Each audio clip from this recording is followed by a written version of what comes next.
KETOLISCIOUS Life. Welcome back to my channel. Thanks for stopping by and checking in and seeing what I'm up to. I know my channel has been real hit and miss lately with videos, and I'm trying to get back. I keep saying this, I'm trying to get back into my routine, but life just keeps throwing me some crazy curveballs. But I wanted to talk about this because I had been planning at some point in my journey to have a cheat day. And I figured Christmas would be the day. And so I was thinking about it, and I was kind of mentally preparing, and I even told my family that I was going to do it. But in the back of my mind, I was really scared. I was really scared to do it. I was scared that it could possibly be the thing that derails me, and you know, one cheat leads to another cheat, and then you guys never hear from me again, and 2 years later I've gained back 60 pounds, right? We know how that can work. So I was really scared about it, but I also was really curious to see how fast I would go back into ketosis. I was curious to see how I would feel eating all that sugar. I was curious if I'd get a headache, if I'd get sick, you know, I was just curious. Like, it was kind of, you know, I have spent this whole year working my booty off, detoxing. How is, you know, it'd be kind of cool to see what it's going to feel like to put some sugar back in. So, you know, of course, Thanksgiving rolls around. I wasn't ready for the holidays this year. I'll be very honest. I was not ready. We also had a lot of people sick in my household. So Thanksgiving and Christmas, a lot of my family was sick. Somehow I survived and didn't get sick. I'm saying it was because of keto, but I was able to survive without getting all these flus and colds. And so even though I wasn't sick, I was still just in a funk. Like, I couldn't get, my energy levels were kind of low. I wasn't just feeling at the top of my game. And so I didn't make, my goal was to make a bunch of keto desserts and keto foods, and then, you know, maybe cheat on pumpkin pie or cheat on cookies or whatever goodies that you normally would have at Christmas time. But by the time it came, the only thing I was able to make really was pumpkin pie, which I'm pretty sure I made keto pumpkin pie for some reason. And then I made peanut butter fudge. So I definitely didn't get the flu, but I did get a migraine. So the day before Christmas, I just was not feeling well, and I wasn't able to make all those goodies. So on Christmas Day, I did cheat on peanut butter fudge. And here's the kicker. So when I was shopping for snacks and stuff for the kids for Christmas, I found these little cakes. They were little Christmas tree cakes. And then I found these, like the chocolate, they're little rolls with the cream inside, and they were mint flavored, which, oh my gosh, like that would have been what I would definitely have chosen to be junked out on it, you know, before. And so I got those for the kids, you know, for them. And so as I was getting ready for Christmas, having a migraine, not feeling well, all I was able to make was the peanut butter fudge. And then I had those cakes. So on Christmas Day, we had a typical keto dinner. We made, you know, the traditional dinner. We had ham, we had turkey, we had mashed cauliflower and veggies and all that. So my goal was to cheat on, I had a goal to cheat on other things for the Christmas cheat, but because I wasn't prepared, I didn't have it on hand, and I didn't feel well enough to make it. So I cheated on those stinking cakes. Okay, I had probably 2 or 3 of them, at least, if not a couple more later on during the day. Plus I had a couple pieces of peanut butter fudge. And, you know, it's interesting when you do have, when you go back to eating something that you used to your memories of it were so much better than what they actually are. it tasted really good and I really did kind of enjoy it, but I guess it wasn't as good as what I remembered. So I ate them, and, I didn't really feel very sick from that one. It didn't seem to affect me too much. I did remember getting really tired. So I had that kind of like a sugar crash, I guess. I did get really, really tired. And then, so fast forward about a week later, I went straight back onto keto the next day. I did really, really good. Straight back onto keto, no issues there, none at all. I didn't test to see how fast I went back into ketosis. I honestly didn't really care. I just knew I was going back on keto, so it didn't matter. And the cheat to me was like a failed cheat. It was like, what a lame cheat. I mean, you didn't even really cheat. Like, it was just cheated on crap and then like lame.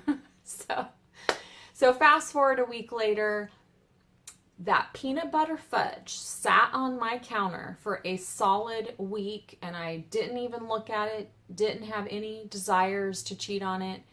And one day, I don't know, I think I was going through a little bit of a depression, not feeling too good about anything, and I didn't even pause. It was like my old brain just went flip, and it was weird. It was like I wasn't in, something else took control in that moment.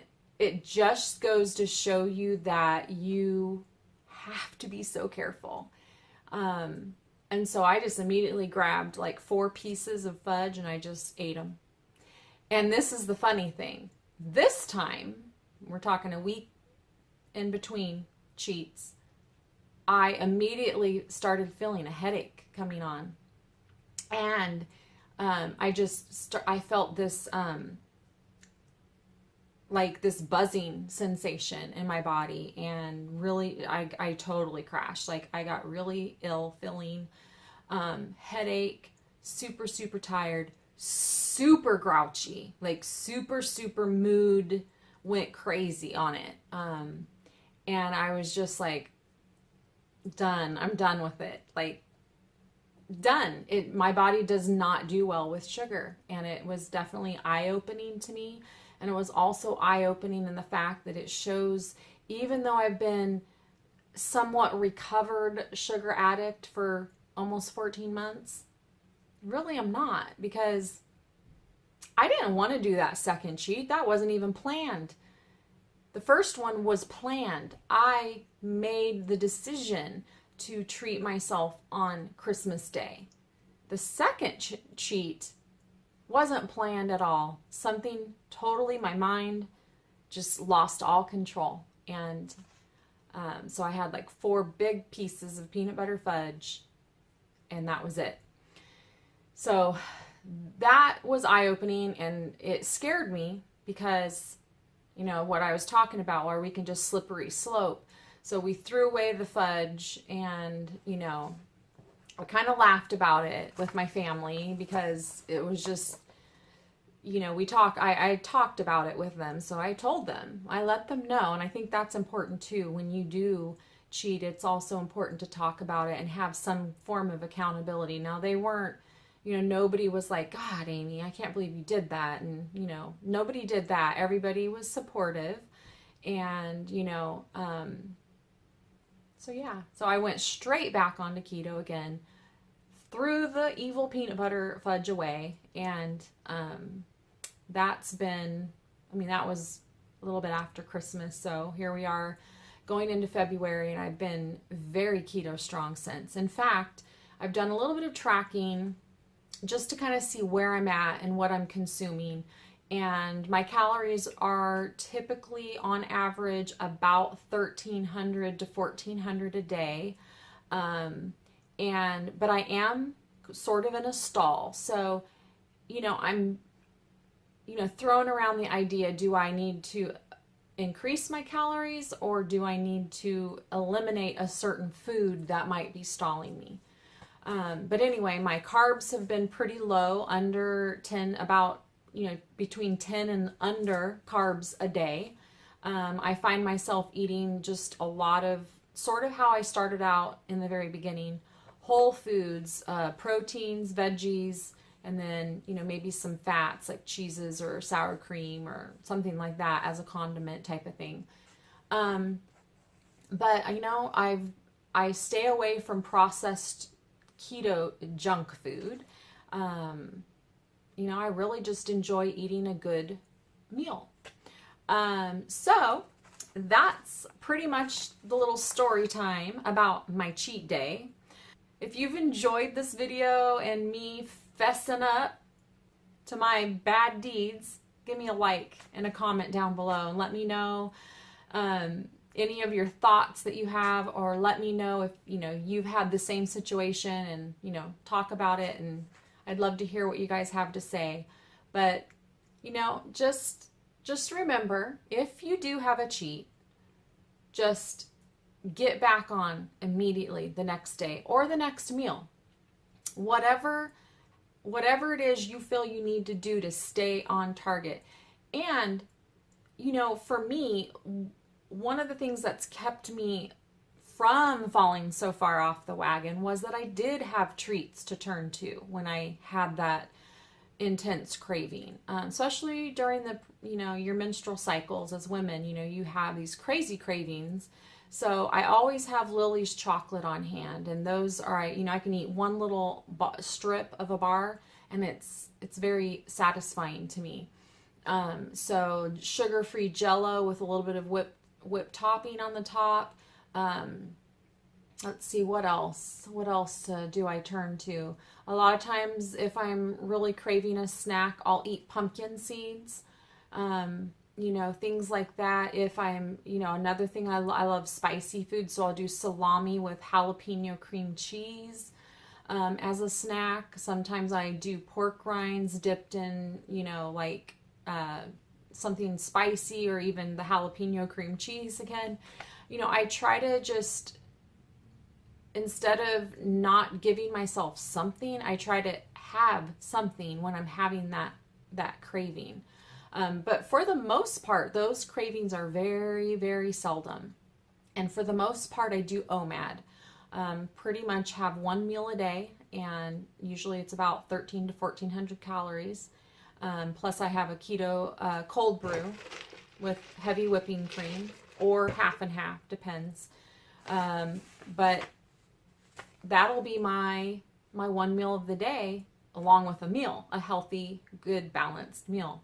So anyway, that's my story time on my cheat day, and I'm pretty sure I won't be having another one for quite a while. But I do want to share my journey with you guys, and I want it to be transparent. So if I have a cheat day, I'm going to tell you about it. I apologize if it's too triggering for some of you. I do apologize, and if hopefully you read the title and you need to skip over it, I totally understand. But I think it's something that we should all sort of talk about, and we need to be honest about it, and it's okay. It's not a time to just beat yourself up. Keep in check how far you've come, and that one little cheat day is not the end of the world. So yeah, thanks so much for watching, and let's not have any more cheat days for a long time, and we'll see you in the next video. Bye.